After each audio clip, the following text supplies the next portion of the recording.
Christmas منانے والوں کا کیا عقیدہ ہے؟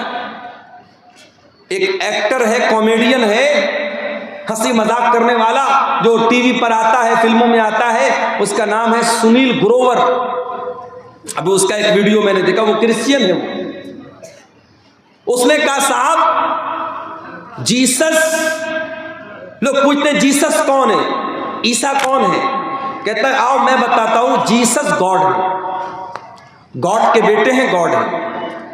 یہ سنیل گروور کا عقیدہ نہیں ہے، یہ سارے عیسائیوں کا عقیدہ ہے۔ وہ عیسیٰ علیہ السلام کو اللہ کے برابر مانتے ہیں، اللہ کا بیٹا مانتے ہیں، اور وہ یہ عقیدہ رکھتے ہیں کہ 25 دسمبر کو عیسیٰ علیہ السلام پیدا ہوئے ہیں، اللہ کا بیٹا پیدا ہوا ہے، نعوذ باللہ۔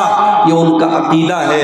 اور ہم بڑے مانوتا وادی اور بڑے سیکولر، ہم جا کر کے کہتے بھائی تو اللہ کے بیٹے کی پیدائش کی خوشی منا رہا ہے، میری کرسمس، میری کرسمس، مبارک ہو تیرا یہ تہوار، ہم اسے مبارکباد دیں۔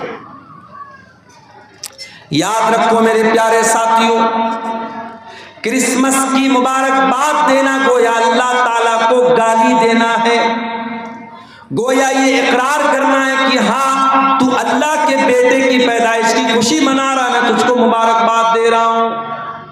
اور یہ اتنا بڑا گناہ ہے، اتنا بڑا گناہ ہے کہ قرآن کے اندر اللہ تعالیٰ سورہ مریم کے اندر کہتا ہے وَقَالُوا اتَّخَذَ الرَّحْمَنُ وَلَدًا لَقَدْ جِئْتُمْ شَيْئًا إِدًّا تَكَادُ السَّمَاوَاتُ يَتَفَطَّرْنَ مِنْهُ وَتَنشَقُّ الْأَرْضُ وَتَخِرُّ الْجِبَالُ هَدًّا أَن دَعَوْا لِلرَّحْمَنِ وَلَدًا۔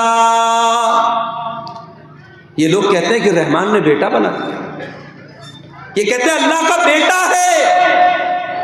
تم نے بہت گندی بات اپنی منہ سے نکالی ہے، یہ اتنی خطرناک بات ہے کہ آسمان پھٹ پڑے، زمین پھٹ جائے اور پہاڑ گر جائیں، اتنی خطرناک بات نہیں ہے جتنی خطرناک بات یہ ہے کہ تم یہ بات کہتے ہو کہ رحمان نے بیٹا بنا لیا، اللہ نے بیٹا بنا لیا۔